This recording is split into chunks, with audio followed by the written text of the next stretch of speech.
Salut tout le monde, j'espère vraiment que vous allez bien. Moi ça va super, on se retrouve pour une nouvelle vidéo. Vous avez énormément apprécié la vidéo de notre nouvelle petite araignée que j'avais donc acheté.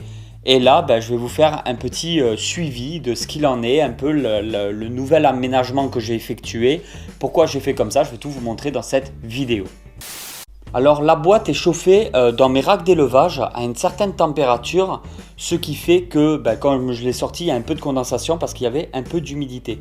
Donc on va l'ouvrir, voilà, c'est carrément perforé avec petite vis, ce genre de boîte qu'on peut trouver facilement à Action. Je vais te montrer ça un petit peu, on va faire doucement parce que c'est une espèce qui est vraiment très rapide. Alors je te montre comment ça se passe là au niveau de l'aménagement. J'ai pris du sable exactement comme pour les RX, tout ça. C'est une espèce, du coup le peu d'informations que j'ai réussi à trouver, et ça a été très difficile pour moi, c'est que c'est une espèce qui aime le sec, mais qui aime qu'on aussi, de temps en temps, qu'on l'humidifie, genre 1 à 2 fois par semaine un petit peu. Ça fait que j'avais mis d'un côté une partie vraiment éclat de coco, avec petite noix de coco pour qu'il s'y cache, et une partie plutôt sable du désert. Le problème c'est que lui m'a tout remué et du coup on se retrouve de la coco un peu partout, du sable un peu partout et il s'est amusé un petit peu à tout réaménager à sa sauce. Alors je sais pas trop, il a quand même une certaine humidité, là comme vous pouvez le voir il n'est pas du tout content et il a un comportement très particulier. Ça n'a pas l'air méchant mais ça a l'air d'être une espèce très intelligente. Hop, qui ne supporte pas trop la lumière. Donc là, elle se cache dans sa coco, comme vous pouvez le voir.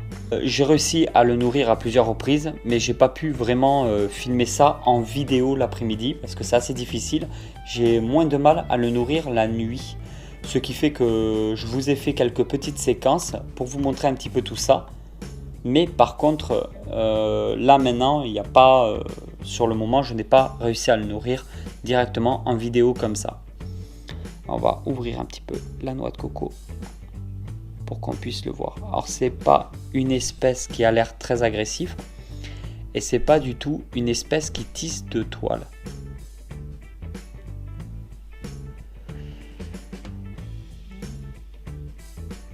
Alors c'est très particulier mais je me suis beaucoup attaché. Je pense qu'il a grandi depuis que je l'ai. Et je sais que ça peut devenir beaucoup plus gros parce que j'en ai vu vraiment des très gros. Ça je vous l'avais dit vraiment dans la dernière vidéo. Alors là il cherche toujours un endroit pour se planquer. C'est une espèce qui a vraiment très peur. Là comme il a arrêté de bouger, on va essayer de faire des séquences. Alors c'est juste une petite vidéo bonus comme ça pour vous montrer un peu ce qu'il en est. Donc il faut faire attention de le mettre dans un endroit assez ombragé, assez noir, ou à la rigueur de le mettre au moins dans un endroit, même si l'endroit est éclairé, de mettre au moins des cachettes bien sombres qui puissent se cacher correctement pour sortir surtout à la tombée de la nuit. Il me paraît quand même assez actif, que ce soit en journée ou la nuit. C'est une espèce qui ne s'arrête jamais de se déplacer, de bouger, de regarder un peu tout ce qu'il y a autour de lui. Donc je pense que plus tard je lui mettrai carrément un habitat beaucoup plus adapté, beaucoup plus grand, parce que c'est une espèce qui me paraît tellement active qu'elle a besoin par logique forcément de beaucoup plus de place. Apparemment son abdomen est constitué de 6 ou 7 segments. Peut-être que c'est un signe pour pouvoir le sexer, je n'ai pas idée. 3, 4, 5, 6, 7, 8. Même apparemment il y en aurait 8. 8 segments peut-être. Faudrait que je compare avec celui de Thomas pour savoir un petit peu s'il y a vraiment une véritable différence ou pas. Après pour cette vidéo je n'ai pas vraiment grand chose à dire, c'est vraiment pour vous la remontrer et essayer de faire des bonnes prises de vue.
Et voilà tout le monde, j'espère vraiment que cette vidéo vous a plu. Si cette vidéo vous a plu, vous pouvez toujours la partager sur les réseaux sociaux. Vous pouvez aussi me retrouver dans d'autres vidéos de la chaîne. Je te conseille de cliquer sur une des deux qui se trouve en haut. Ça risque de beaucoup t'intéresser. Et je te dis à très vite pour une nouvelle aventure. Allez tout le monde, ciao ciao.